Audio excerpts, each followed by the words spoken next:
Hello student, in this video we have discussed about the theory of unimolecular gases reaction. Okay, this is the new point topic and this question is also always asked in the examination for 8 marks or it sometimes may be asked for the 4 marks. So देखो इसमें क्या दिया है. It is easy to understand a biomolecular reaction can on the basis of the collision theory. देखो हमने biomolecular जो reactions थी वो on the basis of collision theory हमने क्या किया था उसको अंडरस्टैंड किया था कोलिजन थ्योरी के. ठीक है, तो बायोमोलिकुलर रिएक्शन बोले तो उसमें 2 मॉलिक्यूल थे. ओके, A+B ऐसे थे.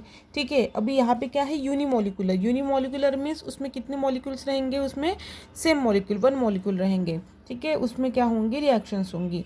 दस when the 2 molecule A and B collide their relative kinetic energy exceeds the threshold energy with the result that collision result in the breaking and bonds and formation of the new bond. ये हमने देखा था collision theory में कि क्या था उसमें A and B 2 molecule थे, वो हम क्या हो रहे थे, कोलाइड हो रहे थे. And there relative kinetic energy exceeds the threshold energy. जो रिलेटिव काइनेटिक एनर्जी वो थ्रेशोल्ड एनर्जी को बढ़ाती थी with the result the collision result. उसकी वजह से क्या होता था, 2 मॉलिक्यूल में कोलिजन होता था और उसमें क्या होता था breaking and the formation of the new bond. Breaking and making of the new bond होता था. ठीक है, but how can one account for the unimolecular reaction. लेकिन यूनिमोलिकुलर जब रिएक्शन बोलते हैं तो उसमें क्या होता है, if we assume that in such reaction A will gives P means A से हमें क्या मिल रहा है, प्रोडक्ट मिल रहा है. इसमें 2 मॉलिक्यूल है क्या, नहीं, इसमें ओनली 1 मॉलिक्यूल. बायोमोलिक्यूल में हमने A+B ऐसे देखा था, but in case of the unimolecular reaction we assume that A will gives the product P. Okay, the molecule A acquires the necessary activation energy by colliding with another molecule. जो molecule A है, ठीक है, वो necessary activation energy दे रहे हैं by colliding with another molecule, मतलब other molecule को कोलाइड करने के लिए. ठीक है, then the reaction should be obey second order kinetics. Okay, बराबर है. उसकी वजह से क्या हो रहा है, रिएक्शन क्या कर रही है, सेकंड ऑर्डर काइनेटिक्स फॉलो कर रही है and not the first order kinetics which is actually observe in several unimolecular gases reaction. Okay, तो सेवरल गैसेस रिएक्शन में क्या होता है, फर्स्ट ऑर्डर काइनेटिक्स फॉलो होता है, बट यहाँ पे क्या आ रहे हैं, सेकंड ऑर्डर काइनेटिक्स दे रहे हैं. A number of theories of unimolecular gases reaction have been put forth. These are Lindemann theory, Hirschfeld theory, Rice-Ramscastle theory, and NB-Sledge theory, and the most important of all of them are the Mercator's extension RRK theory, known as the RRKM theory. These theories, expecting Sledge theory, have been discussed below. इतने सारे लोगों ने क्या दिया है, theory दिया है unimolecular reaction के. लिंडमैन थ्योरी है, उसके बाद कौन सी थ्योरी है, लिंशलवुड थ्योरी, राइस-रैम्सकैसल्स थ्योरी, और कौन सा है, RRKM theory. Okay, this theories are put forward for explaining the unimolecular gaseous reaction. Okay, so let's see the Lindemann theory. According to this theory, unimolecular reaction A will gives to product P proceed the via following mechanism. उसमें following mechanism उन्होंने दिया है. उसमें क्या दिया है, देखो, A+A forward reaction K1 and K-1 backward will gives A star plus A बराबर है an A star. This intermediate will gives the K2 से हमें प्रोडक्ट भी मिल रहा है. ठीक है, यहाँ पे क्या था, बायो में B था और यहाँ पे AB मिलता था. ठीक है, और यहाँ पे फिर AB लेके हमें P मिलता था, बट उसमें लिंडमैन में ऐसा है. ठीक है, एक की मॉलिक्यूल है. Here A star is the energised A molecule which has acquired sufficient vibration energy.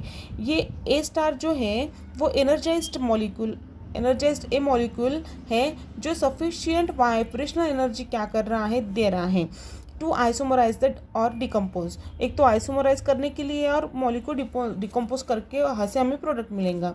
ठीक है, in other words the vibrational energy A exceeds the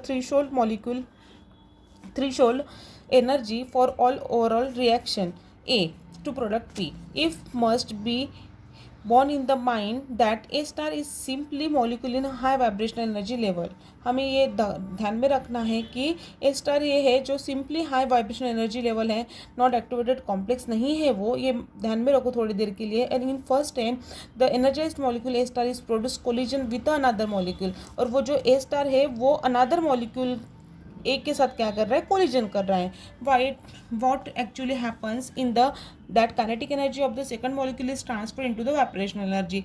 जो सेकंड मॉलिक्यूल की जो काइनेटिक एनर्जी थी वो ट्रांसफर होंगी वाइब्रेशनल एनर्जी में, ठीक है, of the foreign molecule present in the system. बराबर है.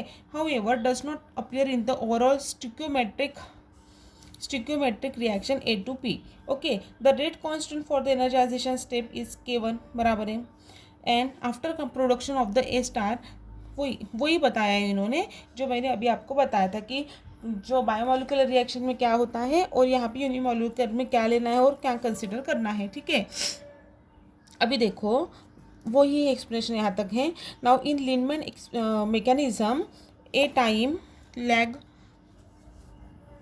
exist between the energization of A to A star and the decomposition of A star to product. बराबर है. A से हमें K1 से रिवर्सिबल A स्टार मिला है, फिर A स्टार को हमने क्या किया है, एनर्जाइज्ड किया है. एनर्जाइज्ड मॉलिक्यूल को अंडर द K2 हमें क्या मिला है, प्रोडक्ट मिला है. ठीक है. According to the steady state approximation where reactive that is short lived species produce an intermediate in a chemical reaction. बराबर है. जो स्टेडी स्टेट अप्रोक्सीमेशन हम देते हैं तब क्या बनता है, इंटरमीडिएट बनता है, और इंटरमीडिएट बाद में डिकम्पोज होकर हमें प्रोडक्ट मिलता है. ठीक है. Heat rate of the formation of K1 A square and rate of the decomposition K1 minus A star plus K2 A star. ये हो गया स्टेडी स्टेट अप्रोक्सीमेशन. इसको देने के बाद अभी आगे क्या होता है देखो. And its rate of decomposition is equal to K minus 1 A star. बराबर है.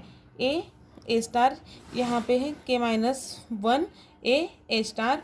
Okay, so K2 A star. Thus A star by dt is equal to K1 A square minus K minus 1 A star minus K2 A star is equal to 0.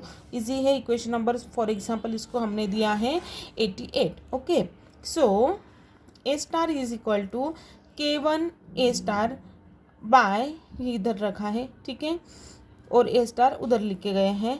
ठीक है. The rate of the reaction is given by R is equal to minus DA by DT is equal to K2 A star. K2 A star. बराबर है. Now substituting equation 89, इसको हम 89 को हम इसमें 90 equation में सब्स्टिट्यूट करेंगे तो क्या मिलेगा, R is equal to K1 K2 A square by K minus 1 A plus K2. बराबर है. Now the rate log is given by equation 91 has no identified order. Okay, so we can however consider two limiting cases depending upon the two terms of the denominator of equation 99 is greater than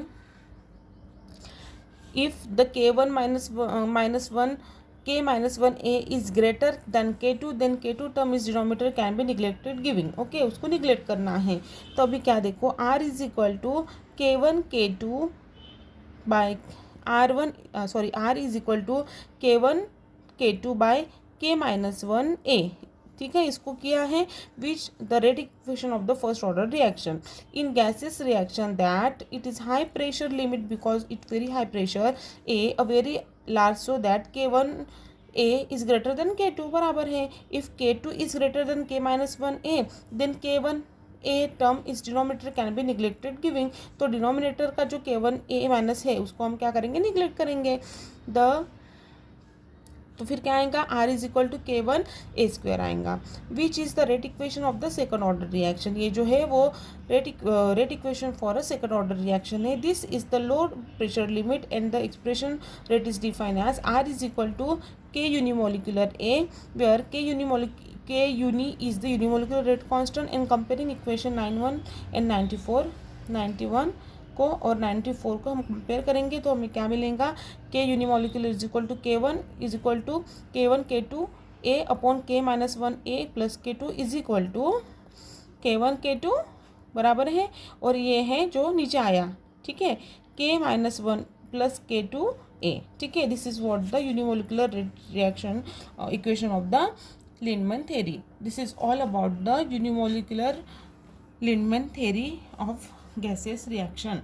Okay, this question is always asked in the examination and it is very simple equation. After practicing it, you can easily solve it. Okay, thank you.